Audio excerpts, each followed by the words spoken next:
येवला तालुक्यातील जळगाव नेवरे येथे छत्रपती शिवाजी महाराज महाराजस्व समाधान शिबिर उत्साहात संपन्न झाले।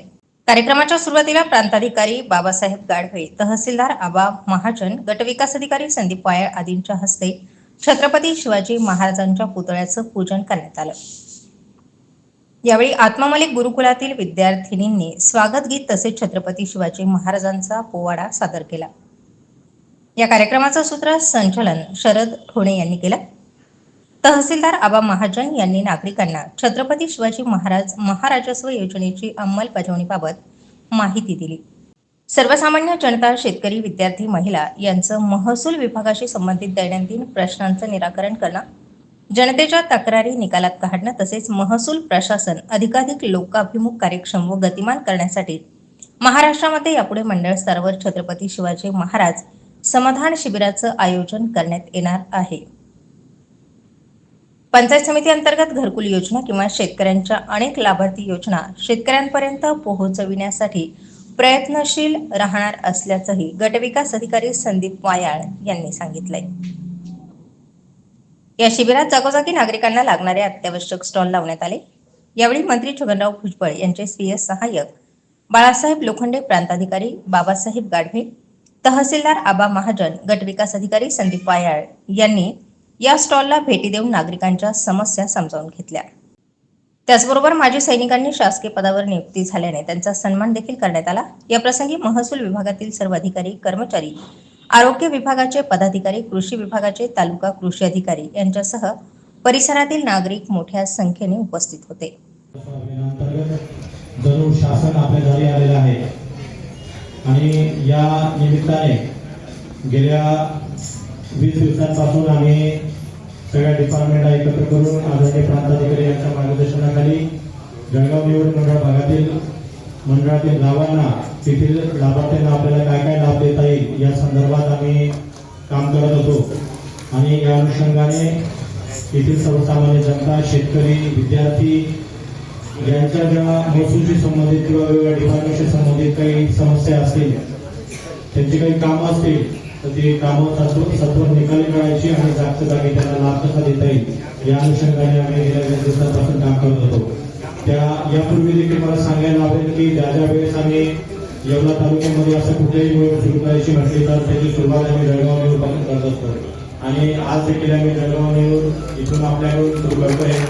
याचं कारण आहे की या गावाचं आणि येथील सगळ्या शेतकऱ्यांचं, बांधवांचं महसूल प्रशासनातील सगळ्याच डिपार्टमेंटला खूप महत्वाचं सहकार्य असतं आणि खूप सामंजस्याची भूमिका घेऊन येथील सगळे शेतकरी बांधव, नागरिक हे प्रशासनाच्या खांद्याला खांदा लावून आम्हाला साथ देत असतात। त्याच्यामुळे कुठलीही सुरुवात करायची म्हटली की सगळ्यात प्रथम या मंडळातील गावांचं नाव आमच्या समोर येतो आणि ते मी ज्यावेळेस प्रांताधिकाऱ्यांनी सांगितलं की आपण इथून सुरुवात करूया त्यावेळेस प्रांताधिकारी साहेबांनी देखील एका मिनिटात त्याला होकार दिला आणि आपण आज बऱ्याच ठिकाणी लग्नाची मोठी तीथ आहे, काही इतर कामं देखील आहेत तरी देखील एवढ्या सकाळी देखील 9-9:30 आपण या ठिकाणी आमच्या अपेक्षेप्रमाणे जरी नसलं तरी काही प्रमाणात देखील या ठिकाणी लोक आलेले आहेत, त्याबद्दल मी आपल्या सगळ्यांचे आभार मानतो। या ठिकाणी आम्ही सगळे डिपार्टमेंटला एकत्र केल्यानंतर त्यांच्या संदर्भात काही या ठिकाणी आरोग्य विभागाचे गोल्डन कार्ड असेल, सीडीपी विभागाचे काही चेक असतील,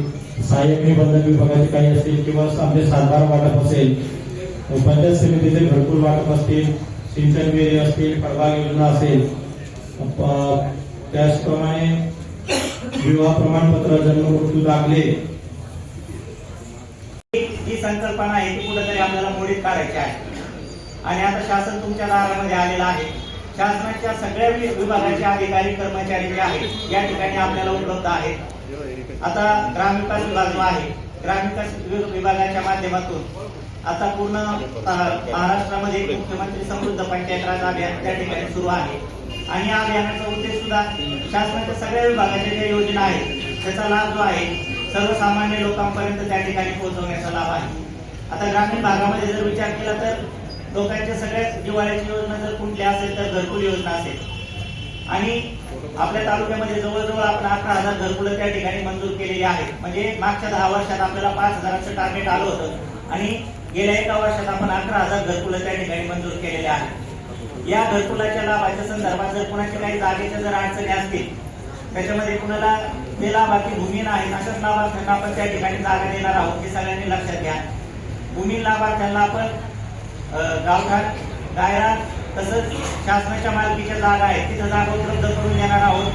ती जी कमिटी आहे त्यात मी आहे, प्रांत साहेब आहेत, तहसीलदार साहेब आहेत.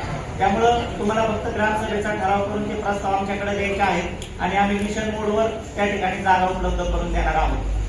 दुसरा जो विषय आहे की एक आयुष्यमान भारत कार्ड. तर आता आपल्या तालुक्यामध्ये आयुष्यमान भारत कार्डचं बऱ्यापैकी काम चांगलं झालेलं आहे.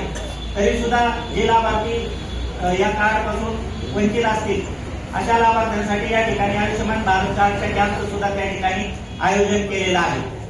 त्याच्यानंतर तिसरी गोष्ट आहे की आपल्या महाराष्ट्रामध्ये किंवा भारतीय समाजामध्ये महिलांच्या आरोग्याकडे तितक्या प्रमाणात लक्ष दिलं जात नाही. त्यामुळे भारतीय समाजामध्ये महिलांमध्ये ॲनिमियाचं प्रमाण खूप जास्त आहे आणि ॲनिमिया म्हणजे एक महिलांचा असा चेहऱ्यावर असा लाल लाल चेहरा असे त्याचे सिम्पटम्स असतात आणि त्याच्यामुळं त्यांची चिडचिड होते. तर ते ॲनिमियाचे तपासणीचा कॅम्प सुद्धा आपण या ठिकाणी आयोजित करण्यात आलेला आहे. आता तहसीलदार साहेबांनी सांगितलं की 10वी पास जो लाभार्थी असेल तर त्याला आपण जातीचा दाखला देणार आहोत.